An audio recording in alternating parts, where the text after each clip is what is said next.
Give that vote.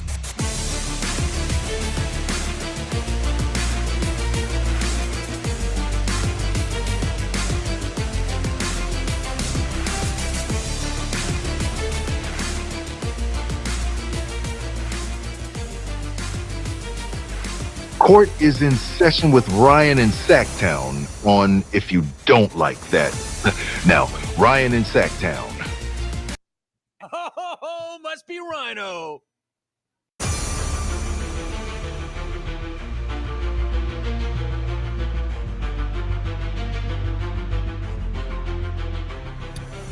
We are back at it again tonight. Kings basketball emanating from Utah. Back-to-back, both teams actually on a back-to-back tonight. Kings coming off of their first win of the season. I just got to say really quick, anybody following the World Series, if you are, Freddie freaking Freeman, try saying that 4 times fast.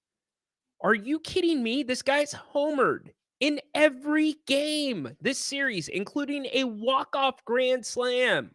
That just happened. Anyways, not why you're here. You're here for Kings basketball. We get it ready for you. On the other side, we break down the Jazz, let you know everything you need to know, who's in, who's out, so much more. The beginning of full coverage tonight on If You Don't Like That. Welcome to the pregame show here on If You Don't Like That. Needs to be more aggressive on the offensive end, but this is the kind of Williams and Devon. Bucks, goodbye. Oh, if you don't like that, you don't like NBA basketball. What is up, Kings Jazz tonight from Utah? I actually just got finished watching some of Utah's game last night. Wanted to get a feel for what they were up against the Mavericks. They lost 110 to 102. Taylor Hendricks suffered a Dennis, although I said horrific. Dennis says gruesome. Either way you want to put it, a terrible leg injury. Awful leg injury. He will be out for the season for Utah. It definitely affected their team last night. It happened in the second half. Utah just couldn't quite get over the hump. They were within striking distance, 6, 7, 8. Then it went up to 10, 11, and couldn't bring it back. But both teams going to have some tired legs. And I completely agree with Justin. 100% agree with what Justin said. I think this is going to be a really good game tonight. One thing that kind of worried me about Utah watching their game last night in Dallas, it didn't seem like there was a ton of energy expended. And maybe that's because Luka likes to play a lot of ISO. The game's a little bit slower. But you look at the numbers for Utah last night. Larry Markkanen, 17. You only got 2 out of Hendricks, obviously, because of the injury. 12 for Walker Kessler. Colin Sexton poured in 23. And Keontae George, that's a name you might remember from the preseason. Keontae George lit the Kings up from beyond the arc. Preseason game number 4. In fact, that was the Kings' dress rehearsal for all intensive purposes for this season. And it was an up and down game. It was a fun game to watch. It was the closest thing that we saw to the Kings' rotation, which is still being solidified. We'll talk about that more here in a little bit because we did see Keon Ellis last night. That was a good thing. And credit to the Kings for grinding through last night. Last night was an ugly first half. Bane with his emoji I can never understand. All good. By the way, if you didn't know, we had Jerry Reynolds, or I had Jerry Reynolds on the channel earlier this afternoon. We talked for about 30-40 minutes about the first week of the Kings season. A really good conversation. And don't forget, Jerry's going to be back with us here at halftime. So once that buzzer sounds at the 24-minute mark, come right back here on If You Don't Like That. If you're not subscribed, super simple. Just hit that QR code right there. We'd love to have you. And if you're watching now, give us a thumbs up, give us a retweet, give us a like. We really appreciate it because it puts us in that algorithm. It doesn't really affect anything. We're not going to pop up more or send you emails, but you all have put us in a very good spot where on the X platform, we end up in combined with a lot of the King's threads. And that's because of you paying attention, watching the shows, participating in the shows. So we greatly appreciate it here on If You Don't Like That. And as always, we have post game tonight. The phones were not working last night. Only a couple people got through.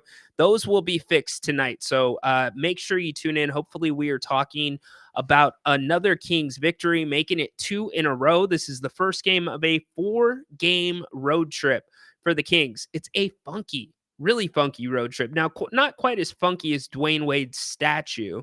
Yeah, we got an update on that. We'll get to it in a little bit. But definitely a funky East Coast road trip. But then when the Kings come back, they only have 24 hours off, and then they're back on the court at home. So not to put the cart before the horse, but it is important that the Kings get out to a strong start on this road trip. And Utah, a team that is not supposed to be in the playoffs, not high expectations, doesn't mean that they're not still a good team. In fact, offensively, you're going to see a lot of the same action from Utah that Sacramento runs from time to time. A lot of double screens, a lot of trying to bring Lauri Markkanen in off of curls. Colin Sexton, you're going to see Jordan Clarkson, guys like that are going to be doing a lot of pick and roll. So like De'Aaron Fox said last night after the game, the on-ball defense is incredibly important to what this Kings team does. Here's De'Aaron after the game.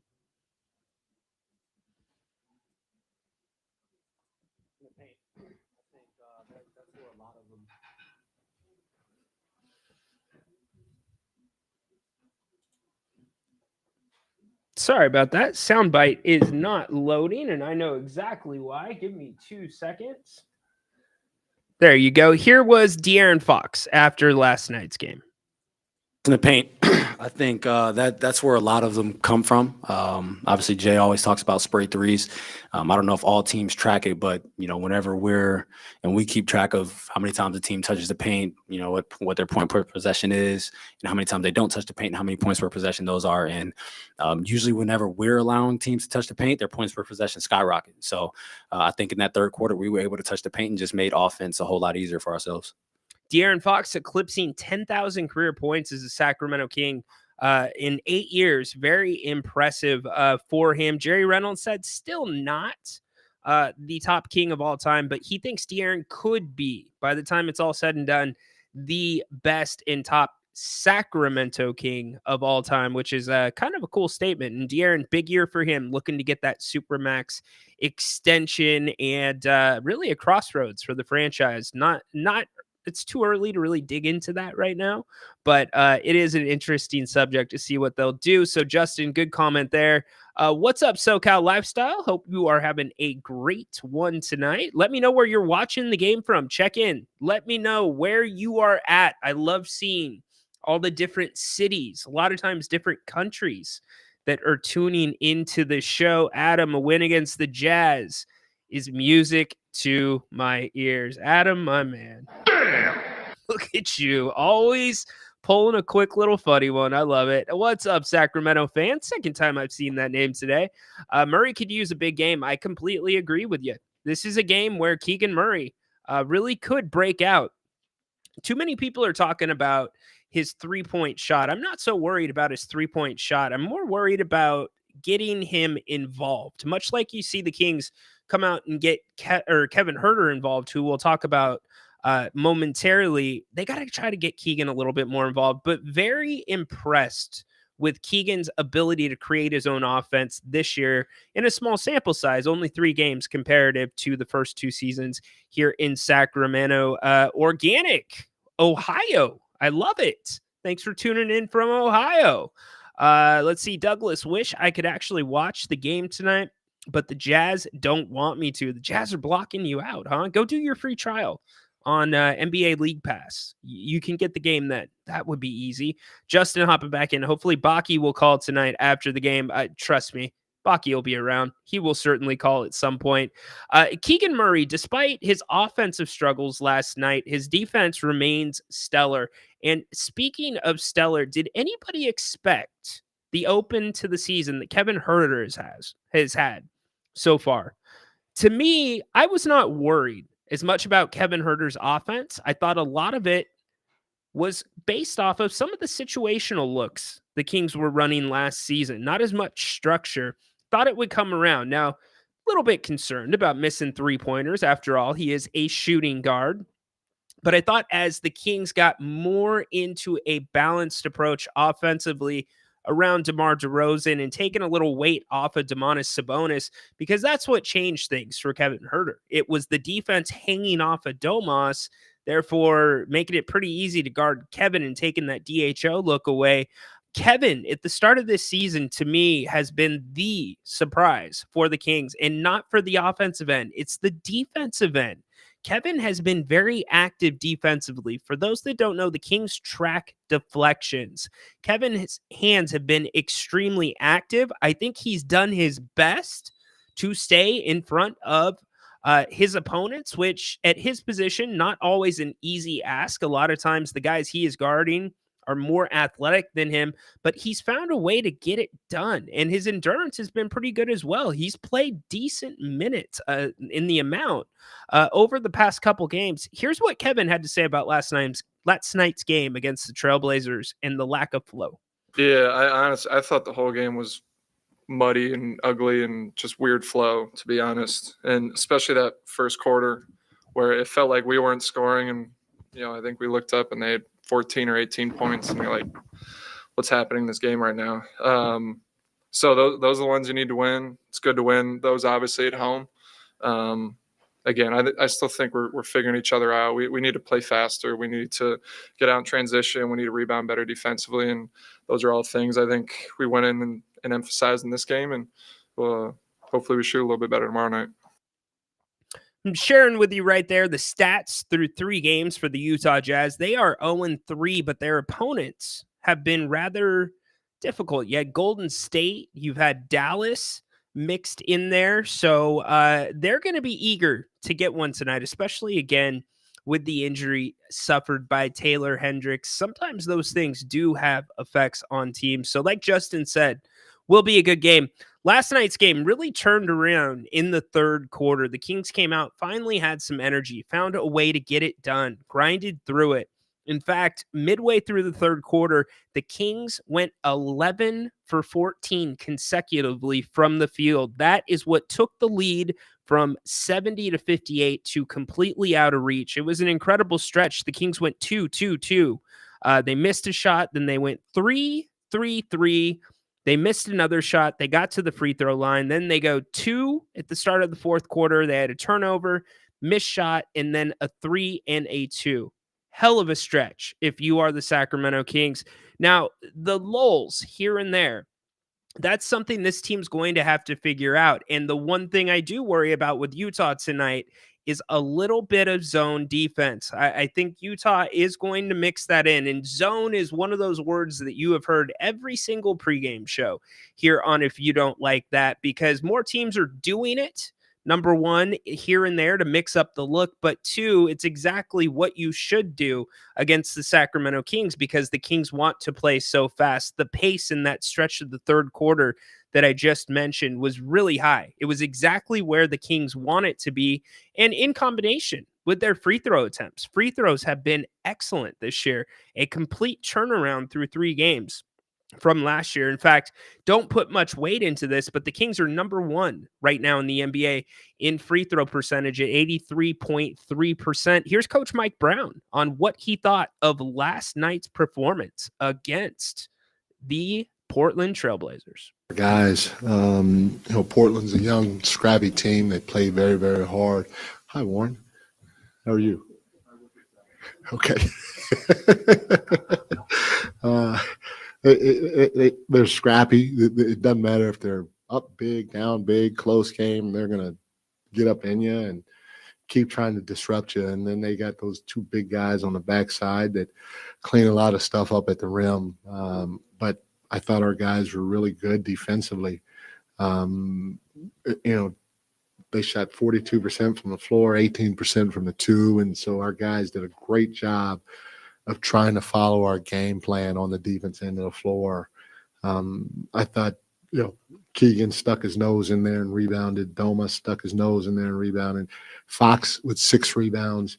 Even Malik gave us a big spurt off the bench in the second half. He ended up with 4 rebounds, but he was really big in the run that we had in the second half to create separation. He obviously hit a couple of big threes, but he had a couple of big defensive possessions. He took a charge on a moving screen one time, and when stuff like that happens, it gives not only our team energy but the crowd. And when the crowd gets energized, obviously it just adds to what we're trying to do out on the floor. So Malik's spurt in the second half was really instrumental in us creating the separation that we needed to get over the hump. And then obviously, Foxy, I mean, man, what a career. What he's done for the city of Sacramento, for the organization, at such a young age to score his 10,000th point tonight. That should definitely be celebrated. So congratulations to him, Rasay, and the rest of the Fox family, because that's a neat milestone to hit. Definitely a neat milestone to hit. Frog, you hit on the key to the game tonight. Regardless of the zone defense, regardless of whatever defense the Kings run, offense they run, or the Jazz runs on each side of the floor, the rebounding is 100% the key to this game tonight. Utah hits the boards hard. They are 6th in the NBA in offensive rebounds right now, 14.3 per game. The Kings last season were number 2 in the NBA at keeping their opponents off the boards. Utah is number 8 overall in the NBA in rebounds at actually 48 per game. As we sit today, the Kings are 30th in the NBA at offensive rebounding, total rebounding, 30th in the NBA, 25th in defensive rebounding. Keeping their opponents off the glass, the Kings aren't bad. They're 9th as we sit. And again, don't put a ton into the stats because we're only 3-4 games in. The other thing that I would say when you look at the rebounding stats for Sacramento, and this goes along also with field goals and the field goal attempts, is you have to remember the Kings have been getting to the free throw line a lot. They have been getting to the line a lot. So that changes that stat line a little bit. Now, it doesn't change it dramatically, but it is a factor that you have to look at. So Walker Kessler loves to crash. The guards, Keontae George, loves to crash. You're going to have to be very cognizant of that tonight. Sacramento is going to have to find a man every single possession down the court. And conversely, on the offensive end, that is what makes this team go, getting second, third opportunities in the Kings. So look for the Kings to use those crash zones, hit them hard, because if the Kings lose that battle, this is going to be a tough game for them to win tonight. What's up, Lydia? Good to see you. Glad you're here. Derek saying, let's continue going to the line more. Bring the mentality to the team, DeRozan. Make Fox less soft. How does that make Fox less soft?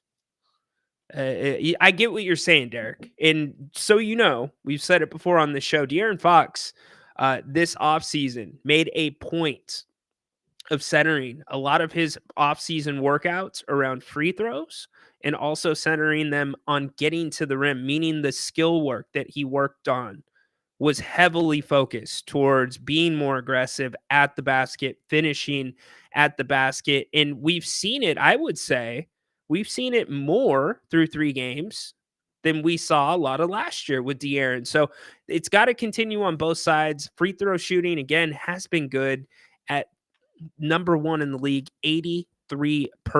Now, the problem that we've had, in my opinion, with the isolation, I have no problem with DeMar DeRozan in the isolation. We've talked about this at length. The problem I have is when the Kings stand around and watch. So if Utah breaks into a zone defense tonight at any time, the Kings have got to get the ball to the middle. Put Keegan Murray in the middle, put Domantas Sabonis in the middle, hell, put DeMar DeRozan in the middle.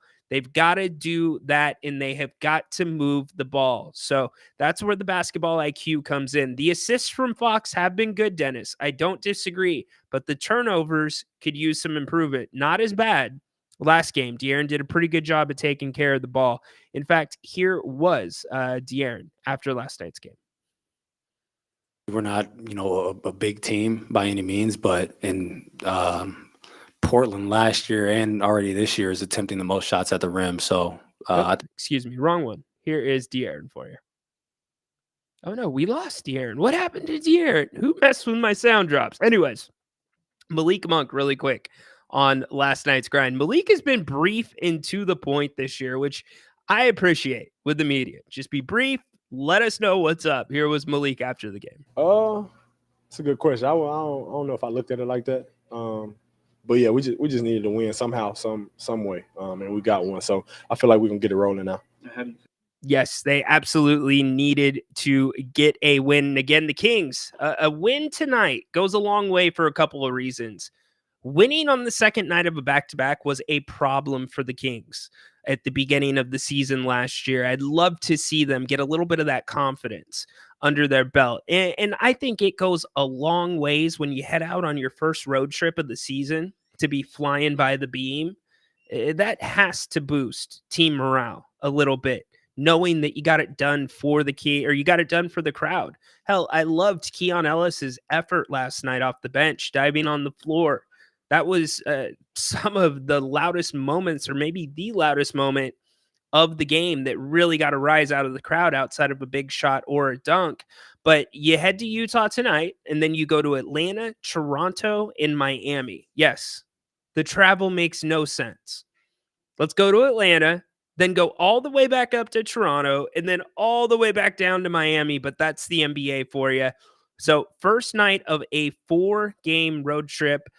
Jerry Reynolds thinks this team should knock off 3 of 4 here on the road. We'll see. I know. Finchy, you're late to the party, dude. I started the show with that, my man. I gave Freddie his flowers, buddy. Yes, it's incredible what Freddie Freeman has done this postseason. What happened to the Yankees, by the way? What the heck has happened to the Yankees? So give me your predictions on what you think is going to happen tonight. What are your keys to tonight's game? We'll get to those as well. If you'd like to call the show, you can hit that link right there, and we will get to you. Remember, again, Jerry Reynolds will be with us at halftime. Looking forward to breaking down the first 24 minutes with him. Had the pleasure of talking with Jerry earlier today on the Kings court, and we will have full post-game coverage as well for you tonight. I can give you one good way to celebrate Kings victories and celebrate the beam. It is going to Bennett's. Go to bennettsrestaurants.com and check out all 3 of their wonderful, and I mean that with my entire heart, wonderful locations in the greater Sacramento area. The newest of which is this one, the West Side Grill in Rockland. All the great same menus at each location, beautiful ambiance, incredible service, will not break the bank. And they've got just about anything you can think of when you're talking about American cuisine. Incredible cuts of seafood, steak, also great salads, really good soups. It's hard to find a restaurant with good soups. They have incredible soups. Mushroom soup, one of my favorites there. And then also their specials. They've got brunch on the weekends. One of my favorite things to do. You can get a bottle of champagne and 2 entrees for under $50. Can you get out of the McDonald's drive-thru for under $50? Seriously. And also happy hour 2 to 6. Dennis in the chat loves the happy hour. The sips and tastes, as they call them there at Bennett's. They have 60 different wines by the glass and other great specials on top of the ones I told you about throughout the week and the weekend. This weekend, you'll also have prime rib Friday, Saturday, Sunday. And make sure you stay tuned to bennettsrestaurants.com because they will be probably beginning to take orders for their holiday meals. Yes, if you do not like to cook on the holidays, order in from Bennett's. They make some killer family meals. You can also put in your online orders now through the website at bennettsrestaurants.com.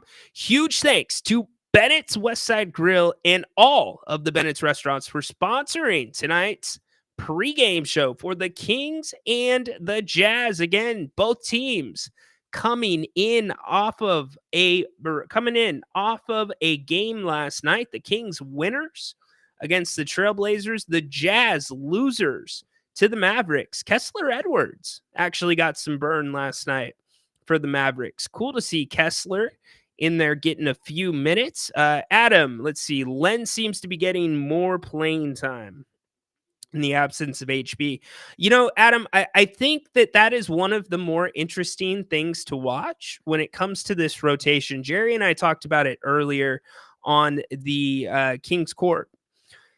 The Kings have played two of the longest and most athletic teams in the NBA in their first 3 games, in the Trailblazers and also the Timberwolves. So when you face a team that has a little bit less size, the Jazz, they still have some size. Laurie is 7'1", 7'2", some say, and plays that wing position, kind of like a throwback Dirk guy, but not really not ISO related like Dirk used to be, a little bit more of a mover, a cutter, a slasher. You've got Walker Kessler, and Walker Kessler, by the way, not last year, but the year before, had great success against the Kings and Domantas Sabonis. So make sure that you pay some respect to him, get a body on him. Keontae George, talked about him.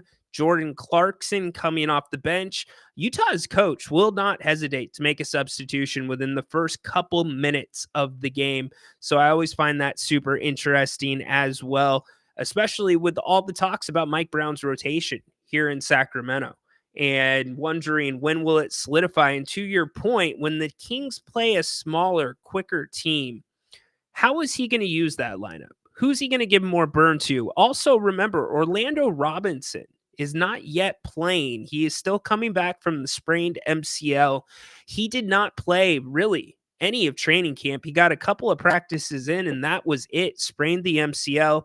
He has now been participating in individual activities in practice, wearing the red jersey, not cleared to practice yet, but the Kings certainly are going to want to get a look at him. So I think Alex Len has been a necessity these first 2 or 3 games. And also remember, Domantas Sabonis has been in foul trouble in 2 of these games as well. He had 3 last night, and he was also in foul trouble in Los Angeles. So Coach Brown, Jerry Reynolds said earlier today, really probably should have this rotation solidified by the time this road trip ends. And Jordan McLaughlin, he had a great preseason. I thought he played well. He started the final preseason game, but, that's right where I was going. But I thought Keon gives the Kings a little bit more off the bench right now. Not to say that couldn't change. Everything is based off of matchups and predicated off of your opponent. But to see that battle back and forth between Keon and Jordan, who's going to get those quote-unquote Davion minutes, that will be interesting to see. But the one thing that I think we can all agree on with this Sacramento bench is it needs to be more productive. This bench has struggled. Last night, only 18 points before Mike Brown pulled the starters out. Most of your scoring off the bench is coming from Malik Monk. So I am looking at Trey Lyles. He's got to get it going a little bit more. I appreciate, brother, ripping off your jersey like Hulk Hogan. I appreciate him taking the elbow the way he did last night, like a professional. Also taking a charge, but he's got to get going on the offensive end. Also, love to see Trey get a little bit more active on the boards. That's got to get better.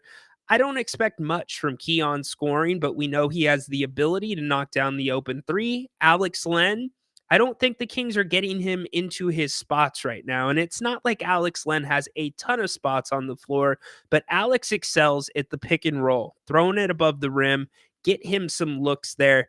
Bottom line, that bench needs to improve and be more productive for this Kings team to get where they want to go this year. this season. So again, we're getting you ready for the Kings and the Jazz, getting ready to tip off in about 15 minutes. Going to be taking your predictions here in a few minutes. BJ, what's up, dude? I have a theory. Why Herter is getting more time than Keon? Maybe they're trying to showcase for the offense. Yeah, no, BJ, yeah, I get it. It doesn't hurt, but no. Mike Brown has been super loyal to Kevin. And Mike Brown, in many ways, is very old school. You don't lose your job due to injury. So I think that is why he was inserted into the starting lineup right away, regardless of him not playing any time in the preseason, or I should say in the preseason games. Also, I think there's a high level of trust there with Mike Brown in that starting five. DeMar DeRozan, you have to start him. You bring him into town, he's going to be playing in that five. But outside of him, that starting five has been together now for, we're going on 3 years. So there's something different to the chemistry with those four when they're on the court, especially when Kevin's able to space it out a little bit different. And my sole argument coming into the season about having Keon on the floor in that starting five was based around the defense we saw last year. But I have been pleasantly surprised. I said it at the start of the show, BJ. Kevin Herter's defense, and Jerry Reynolds said it earlier today as well, has been really good. Not great, but really good. So I think he has earned his minutes. And the question becomes, does he start to hit a little wall at some point? You know, he hasn't, it's been a while since he has played basketball consecutively like this. So is it a benefit? Does he have fresh legs? Will he be fresher than the other guys because he didn't play for half of the season last season? Or does he hit a wall sooner? Who knows? All I know is that wall shouldn't come tonight in Utah as the Kings square off in their 4th game of the season, looking to make it 500 on the season tonight against Utah, who is looking for their first win tonight. Utah, not sure who they're going to be starting instead of Taylor Hendricks. I'm sure that will be coming through any minute. Could be Cody Williams, you know, the rookie out of Colorado. A lot of hype around him coming out of the draft. Now, not one of the bigger guys in terms of strength, but tall and lengthy, very athletic. Utah still has John Collins off the bench, a name that many Sacramento fans have kicked around as a player that they may like to have on their wish list. So those guys will make a little bit of a difference. They've also got the rookie Kyle Filipowski. I don't expect him to get much run tonight, but Patty Mills is a guy that could make a big difference for the Jazz tonight in spot duty off the bench. He is an NBA champion. He is a perfect backup point guard towards the end of his career that just knows how to get it done and distribute. So if the Kings are having trouble moving the ball, watch for that. And then certainly Jordan Clarkson, he poured in 13 points last night on 27 shots. And again, your Utah starting lineup will look like Keontae George, Colin Sexton, Walker Kessler, Larry Marketing. And, again, I don't know who fills in there for Hendricks. If you guys are looking at the X, let me know, because I'm doing the show, so I can't see the official announcement. But throw that in there. Help me out. Pick the show up. So, again, let me know what your final score predictions are tonight. BJ, 108, 100? I think the Kings are going to lose in a low-scoring battle. Interesting. Lydia, I could definitely see this game go into overtime. The Jazz and the Kings usually play close games. Sometimes they get away at the end, but they're usually pretty hard-fought games. Dennis, Ryno, what's going on with the Stockton Kings? Training camp just started, Dennis. Colby Jones was assigned to Stockton. I will hopefully be at training camp here in the next couple weeks for them and be doing a full podcast and report on them, and also may have a member of the front office joining the show here in the next couple of weeks. Dennis says 114, 109. BJ, we got you already. We got you. Loved Cody Williams. Wanted him on the Kings. Yeah. I wasn't super high on him. I could see how it fit. I was more of a Dalton Connect guy. And again, this draft was so weird because this draft was so subjective. This wasn't a draft where the teams or many of the teams at the top drafted the best available player. They drafted the best player that they thought would work well in their system. And nobody expected Dalton to fall where he did. Cody Williams went right around where he should have. And the Donovan Clingan thing falling to 7, that really changed the approach because he was not going to get past Memphis at 8. In Portland, that was the guy they had been targeting for over a year. Finchie, 127, 123, Kings in overtime. I like it. I agree with you, Dennis, about Keon. Yes, hate to say it, but the Yankees are done. I'm sorry, Irving. If you are a Yankees fan, they just can't put the ball in play. They just can't do it. It's rough. They had a good season, too, for the most part. Dennis hopping back in, Dougie Fresh. Yeah, I don't know. Maybe Dougie works his way into tonight's game. I'd be surprised, though. 108, 102, Lydia says, I like it. Off topic. Get out the brooms. Yankees are done. So everybody's talking a little baseball. I love it. Irving, hey, Ryno, just tuned in. Making tacos, ready for the game.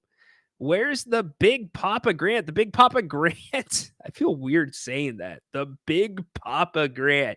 Grant's going to be here at halftime, Irving. So make sure you come back, and then Grant and I will be together tonight, wrapping up the Kings and the Jazz. And then don't forget, in between, Jerry Reynolds with us at halftime as well. So, Irving, you said that you're making tacos today, huh? What kind of tacos are you making, Irving? You know somebody that loves tacos. It is Tuesday after all. It is. It's Taco Tuesday For Irving. Irving's having Taco Tuesday. Way to go, buddy. Good stuff. All right, get your final predictions in. Also, now that we've got more people in here, Sacramento fan 122, 116, Kings. Adam, I love it when you call me Big Papa. Damn, Adam, come on. You guys are getting close. You are almost getting a Ryno rant. We are getting really close, but that's all right. We're going to save it for the post game. We'll let Grant take care of that. Compliment of EDH Motors. I asked you earlier in the show, but let me know where you are watching the game from tonight. The Kings and the Jazz from Utah, both teams, second night of a back-to-back. Injury report for your Kings, clean as it has been since the start of the season. Mason Jones not dressing, assigned to the G League, and Devin Carter out, will not be reevaluated until 2025. That's right. He had to get a dam. I had to put them in check really, really quick. Had to get things right in here. But again, this Utah team, don't sleep on them. They play a competitive brand of basketball. I go back to what they've done so far this season. They lost to Memphis 126-124, blown out by Golden State 127-86. And then last night, most recently, 110-102 losers to the Mavericks. Let's get you your NBA update for this evening. Only 4 games going on in the association. They are deferring to the World Series. The Nuggets, as we sit right now, losing to Jordy Fernandez's Brooklyn Nets 72-68, 10:57 left in the third quarter. The Timberwolves up 8 on the Mavericks in the third quarter, 9:32 remaining, 69-61. Kings Jazz, the game we are talking about, tipping off here in about 15 minutes or about 10 minutes, 12 minutes. And then the Pelicans and the Warriors. The Pelicans are in San Francisco taking on the Warriors without Steph Curry. How about Paolo Banchero? Dropping a 50 burger. How about that? Furious Wolf, the Kings need a fast start. I agree. And, one of the things that turned the game around for the Kings in the third quarter last night was getting the ball into De'Aaron Fox's hands. A lot is made of this positionless offense that the Kings run, this free-flowing offense. Many times on the telecast, you'll hear the commentators say, the guys are interchangeable. Four of the guys can do all the same things at the same positions. Great. The Kings can do that, but when the Kings are at the best or their best, when things are struggling offensively, when things are constipated, get the ball to De'Aaron's hands, because that's what they did in the third quarter, and he got downhill and it picked up the pace. And what happens is that becomes contagious many times with this Sacramento Kings team. And also, they've got to get more shots up. Last night, the Kings only shot 81 shots. Now, take in mind, they took a ton of free throws, 25. Believe it or not, the Blazers actually outshot them from the line, 30 free throws. But to me, that is another key tonight. The Kings need to make more free throws than the Jazz take tonight. They need to make more free throws than the Jazz take. That means DeMar DeRozan getting to work. Also, you're going to need something from Keegan Murray. And the basketball IQ, big tonight. Mike Brown hopefully using frequent substitutions. The starters, the minutes were down a little bit comparatively to the first two games. But again, first night that they are having a second night of a back-to-back. So make sure that everybody is ready to play. Yes, he will not be reevaluated until 2025. January, early February. Yep. He is currently still doing his rehab. He has been putting up some shots in practice, but 2025, not too far away. It's not too far away. We're getting close, only a couple months away. Tough. Reevaluated. And that's the key point. People are saying, or if you're a Kings fan, say, no, he'll be back in January. No, he'll be reevaluated in January.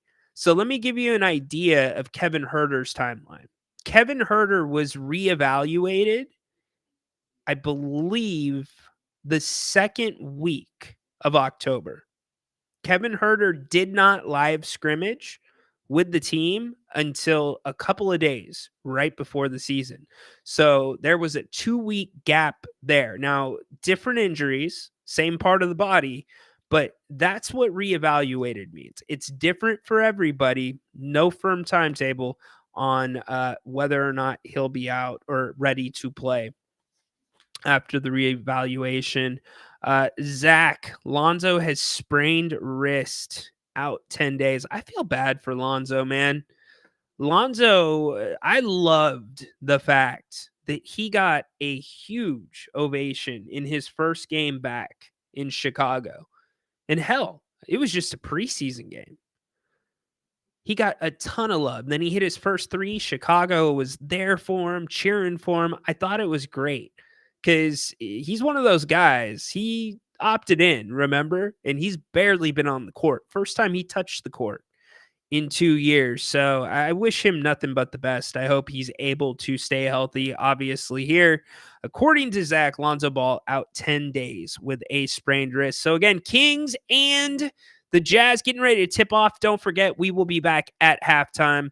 Love to have you back. Grant, Jerry, and myself breaking down the first half, and then certainly the post-game show.